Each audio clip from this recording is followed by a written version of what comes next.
Ah, le prophète mariait une fille de 9 ans. Ça, c'est un sujet très intéressant, vraiment très intéressant. Et je dois dire qu'il a sans doute été la plus grande motivation pour moi, parce que moi, je me suis traité de pédophile, dans un milieu où il y a eu du trou, il y a eu plein de choses, et puis en plus, je deviens musulman. Évidemment, on dit, oui, toi, maintenant, tous les hommes, tous les musulmans, potentiellement, sont des pédophiles. Donc, moi, ça m'a touché. Ça m'a vraiment touché. Et donc, j'ai cherché. Et puis, alors, oui, tous les détracteurs de l'islam, ils montrent toujours ce hadith Bukhari, en plus, un des hadiths dans la collection qui a été rassemblée par Bukhari, et qui, en effet, alors la traduction, c'est vrai, Abu Bakr demande à sa fille, tiens, c'est quand exactement tu t'es marié? Elle dit, ben voilà, le mariage qui correspond à nos fiançailles chez nous. Donc la promesse au mariage s'était faite à 6 ans, et le mariage, la consommation du mariage, lorsqu'elle a été habitée avec le prophète, s'est faite à 9 ans. Alors évidemment, on voit ce texte, on dit, et ces hadiths sont authentiques. Ils ont été racontés par. Il y a des biographies de chacun des narrateurs. Ils ont tous l'air d'être très crédibles. Donc c'est vrai que c'est embêtant. C'est embêtant. Et puis j'ai eu vraiment la grande joie de rencontrer un docteur en islamologie qui donne cours à Halifax, au Canada, un Égyptien d'ailleurs à l'époque, enfin d'origine. Et puis il m'a dit, mais non, pas 9 ans. Je dis, non, mais c'est hadith. Oui, non. Non, il dit, les chiffres, il dit, t'es né en quelle année? En 59. Donc, il dit, t'as quel âge? Ben, je disais mon âge. Non, t'as dit 59. T'as pas dit 1959. T'as dit 59. C'est 2011 aujourd'hui, t'as 1951 ans, c'est tout. Parce que 2011, moi 59, c'est... Non, attends, je suis né en 1950. Ah oui, mais tu ne l'as pas dit. Oui, je ne l'ai pas dit, non, enfin, tout le monde le sait. Voilà, il dit, tout le monde le sait. Il dit, moi, quand je présente mon livre, j'ai dit, c'est mon 27e. Mais tout le monde sait que c'est après le 400e. Ça veut dire que j'ai écrit 427 livres et je dis, c'est le 27e. Mais en arabe, je peux le faire comme ça. Mais quand il dit, je le fais en anglais ou en français, je dois dire, c'est le 427e parce qu'il n'y a pas cette habitude. Or, l'arabe, il n'y a pas cette habitude. Et c'est vrai, j'ai réfléchi à ça, je dis tiens c'est intéressant, et j'étais à Fès et on regardait un mouton, un mouton, bientinu khemsin, 250 dirhams. Oh, je dis c'est pas cher ça. Ça fait 25 € pour un mouton. Et je dis c'est pas cher. Oui, je dis oui, moi je le prends. Et puis il me dit oui, et je donne 250. Non, c'est après les 1000 dirhams. Tout le monde sait que c'est au moins 1000 dirhams pour le mouton. Donc c'est 1250. Ah. Donc les Arabes, ils parlent après quelque chose. Mais il n'y a pas que les Arabes, vous savez, ces habitudes, c'est pas seulement les chiffres. Vous savez, par exemple, je vais répondre en même temps sur les 70 vierges, là, 70 vierges. En néerlandais, c'est 1000. Hein, parce que 70 en arabe, ça veut dire beaucoup. 36 en français. Hein, parce qu'il y a les 36 chandelles. En français, on dit 36 chandelles. J'ai vu 36, j'avais le choix entre 36 voitures. Ça veut dire beaucoup. En néerlandais, on dit 1000. C'est fantastique, ça veut dire que il y a une philosophie autour des chiffres qu'il faut connaître dans les langues, autrement, on est à côté de la plaque. Donc ce hadith, en réalité, 6 ans et 9 ans, c'est après quelque chose, mais c'est pas nécessairement après la naissance. C'est ça ce que j'ai appris, j'ai vérifié ça avec des professeurs arabes, et tous ils m'ont dit la même chose, oui, c'est pas sûr, 6 et 9, c'est après quelque chose dans le contexte. Et donc j'ai fait la recherche, et puis j'ai été regarder autour de l'histoire, parce que en plus il n'y a personne qui a fait la remarque du temps du prophète, sallam. Il n'y a même pas un ennemi qui a dit regardez le vilain. Personne. Alors qu'aujourd'hui, vous savez, quand il y a eu il y a quelques années, je crois en 2008 ou en 2007, il y a un Marocain, hein, peut-être que certains savent ça, des Marocains, il y a un imam qui a fait une fatwa qui a dit oui, on peut se marier qu'une fille de 9 ans. Mais ça a été le tollé au Maroc. Les avocats qui ont fait des procès, 3 jours après, plein d'oulémas ont dit non, nous on fait une nouvelle fatwa, 18 ans. C'est quoi ça, 9 ans, vous êtes malade ou quoi? Donc, les Arabes, non, ils n'acceptent pas qu'on se marie avec une fille de 9 ans. D'ailleurs, dans les écrits musulmans, une femme doit être au moins adulte physiquement.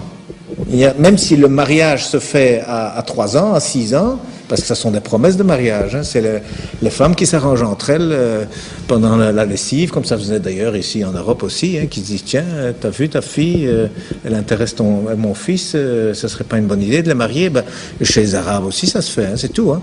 Et alors on dit, bon voilà, allez, hop, ils sont mariés. Ça veut dire qu'à partir de ce moment-là, on peut les laisser ensemble, c'est correct. Tout ce qu'ils feront, alors, c'est voilà, c'est bon. Mais la consommation du mariage ne peut pas se faire avant qu'ils soient adultes. C'est-à-dire que la femme, elle doit être physiquement adulte. Alors c'est vrai, il y a des mariages à 13, 14, 15 ans. Oui, enfin, il n'y a pas que dans les pays arabes, hein, même pas comme dans les pays musulmans, il y a plein de pays. Déjà en Europe, il y avait des mariages avec des petites filles de 6 ans. Il y a des rois qui sont allés se faire marier devant le pape, ici en Europe. Mais plusieurs, hein, avec des petites filles de 5-6 ans. Et eux, ils le prenaient chez eux à la maison. Hein. Bon, c'est pas le catholicisme. Hein. Quand on voit maintenant les scandales qu'il y a, c'est clairement contre l'éthique chrétienne de faire toutes ces histoires. Un adulte ne va pas dans le pantalon des enfants, ça ne va pas. Donc ça veut dire que dans cette histoire musulmane, ça n'est pas accepté non plus, et pourtant il n'y a pas eu de critique. Pas un livre, rien. Pas un ami qui a dit au prophète, attention, qu'est-ce que tu fais? Attends, tu te rends compte, tu es l'exemple pour toute l'humanité jusqu'à l'éternité. Ne fais pas ça. Non, rien. Personne n'a rien dit. Donc, ça veut dire que c'est peu crédible. C'est très peu crédible. Et puis alors, finalement, je suis allé voir dans les livres d'histoire autour. Et puis alors, on voit qu'il y a une sœur Asma. Il y a des parents, le père Abou Bakr, qui est le premier converti. Le premier compagnon du prophète, et alors il y a les dates. Il y a les dates, eh bien, entre le début de la révélation, donc le premier message, et le mariage, il y a 13 ans. Parce que le mariage, la consommation du mariage, en tout cas, elle s'est faite 1 an après la migration. Donc 1 an après le mouvement vers Médine. Et donc, lorsque la mosquée était finie, après le mois de Ramadan, il y a le mois de Shawwal, et au mois de Shawwal, ils sont habités ensemble. Voilà. Donc, 13 ans après que son père soit converti, elle s'est mariée. Et la grande sœur, elle avait 10 ans de plus. Dans tous les livres, elle avait 10 ans de plus. Alors, si elle avait 10 ans de plus, ça veut dire que c'est bien si on connaît son âge. Alors, quand on fait la recherche pour savoir quand elle est née, Asma, parce qu'en plus, elle, c'était, je crois, la 12e ou la 17e convertie, eh bien, elle était la secrétaire du prophète, donc la grande sœur d'Aïcha, qui s'appelle Asma, elle était la secrétaire du prophète. Donc, elle a écrit beaucoup, et on a beaucoup écrit sur elle, donc c'est très difficile de faire de la censure autour de quelqu'un qui a beaucoup écrit.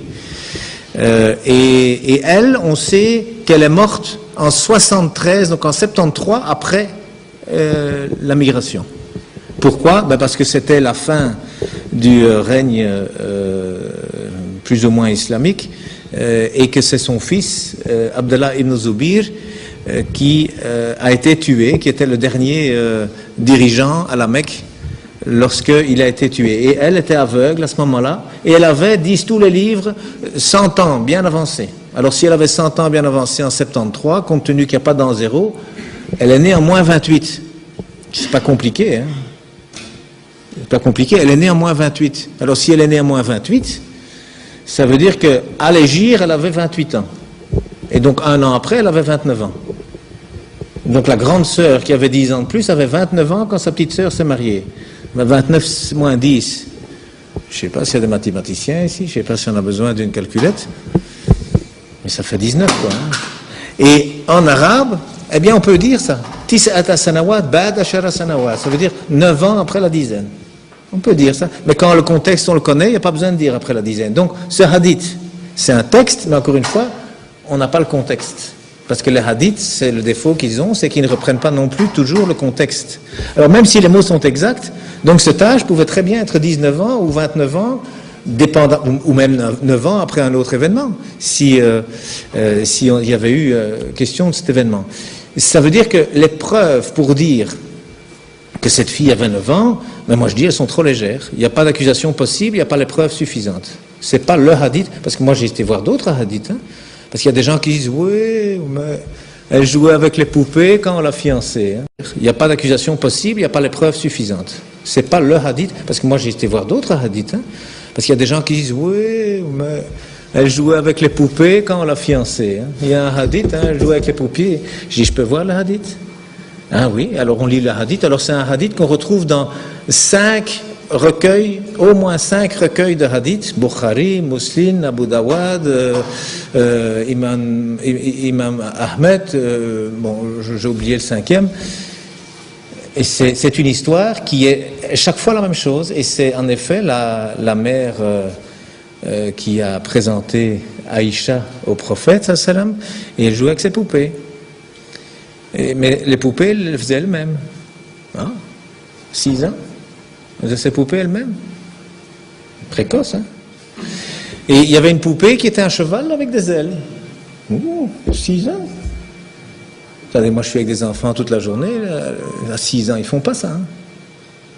Et alors, le prophète, ça m'a dit, mais Aïcha, c'est quoi ça? Mais c'est des ailes. Ah bon, oui. Un cheval n'a pas d'ailes. Mais si, elle dit, les chevaux de Salomon avaient des ailes. Et puis alors il s'est mis à rire, et Aïcha dit qu'elle a vu ses molaires, elle a vu les dents au fond de sa bouche tellement il rigolait. Attends, est-ce que c'est une conversation d'une fille de 6 ans, ça? Moi, j'en crois rien. Je ne crois pas ça. Il y a un autre hadith qui parle des gens qui ont demandé à Aïcha, dit un peu, Aïcha, est-ce que tu te souviens? Est-ce que tes parents, ils ont toujours été dans la religion? Alors, il faut un petit peu, un instant, s'arrêter à cette question. C'est comme si on me demandait à moi, tiens, est-ce que tu te souviens, lorsqu'Hitler est arrivé à Bruxelles? Ben, je n'étais pas né, hein. Alors, si elle avait 9 ans, 13 ans après que ses parents se soient convertis, et on lui pose la question, dis, 13 ans avant ton mariage, donc 4 ans avant ta naissance, tu te souviens si tes parents étaient dans la religion? Qu'est-ce qu'elle aurait dû répondre? Elle a dû répondre, je ne suis pas né. Non, c'est pas ce qu'elle a dit. Elle a dit, aussi loin que je me souvienne, mes parents ont toujours été dans la religion. Alors les souvenirs sur la religion, c'est quoi? C'est 5-6 ans? Et donc, 5-6 ans plus 13 ans, ça fait 19 ans. On arrive toujours au même chiffre. Donc non, il n'y a pas les preuves suffisantes. Vous savez, dans mon livre, d'ailleurs, je dis, avant d'essayer de prouver quelque chose, pourquoi? Elle s'est mariée jeune, et je dis ça d'ailleurs aux Arabes aussi, parce qu'il y a beaucoup d'Arabes qui disent, ah oui, mais vous savez, c'était normal de se marier à cette époque-là. Je dis, attendez. Donc avant d'essayer d'expliquer des choses, il faut voir si c'est vrai, d'abord. Parce qu'autrement, on se couvre de ridicule. Et on rejoint le verset qui a été lu. Avant de raconter des histoires, il faut les vérifier. Et quand on va vérifier, vous savez, Abu Bakr, c'est le premier compagnon du prophète, sallam. Alors, si elle avait 9 ans, ça veut dire qu'elle est née 4 ans après que lui se soit converti à l'islam. Aucun livre n'en parle. Je parle ici sous la surveillance de gens qui sont beaucoup plus connaisseurs de l'islam que moi. Si quelqu'un connaît un livre, un hadith, une histoire qui dit qu'Abu Bakr a eu une fille après s'être converti, qu'ils me le disent. Hein. Mais il n'y a pas. Ça veut dire que quoi? Elle est née après et on n'en a rien dit? Mais je ne crois pas ça. Donc elle est née avant. Elle est née au moins 13 ans avant qu'elle se marie.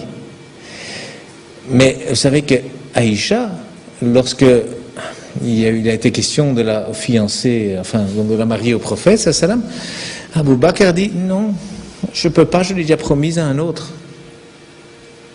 Elle était déjà fiancée à un homme qui combattait l'islam. Alors quoi, Abu Bakr, lui, il s'est converti à l'islam, et puis 4 ans après, il a eu une fille, et puis encore après, il a fiancé sa fille à un combattant de l'islam. Je veux dire, il n'y a rien de logique dans tout ça. C'est impossible. Ça veut dire qu'elle est née longtemps avant la révélation. D'ailleurs, il y a même Tabari qui dit, oui, elle est née 5 ans avant la révélation. Et donc 5 ans, plus 13 ans, ça fait 18 ans, donc 18, 19, dépendamment des anniversaires. Ça veut dire que, oui, il y a un hadith, qui dit qu'elle avait 9 ans. Mais où on peut expliquer éventuellement que c'est peut-être 9 ans après quelque chose d'autre. Pas nécessairement après la naissance. Et donc, moi je dis simplement, il n'y a pas de preuve suffisante pour accuser le prophète sallam de pédophilie. C'est tout ce que je dis. Moi je ne vais rien prouver, mais il n'y a pas la preuve qu'elle avait 9 ans. Oui. Alors, un autre sujet, enfin, oui.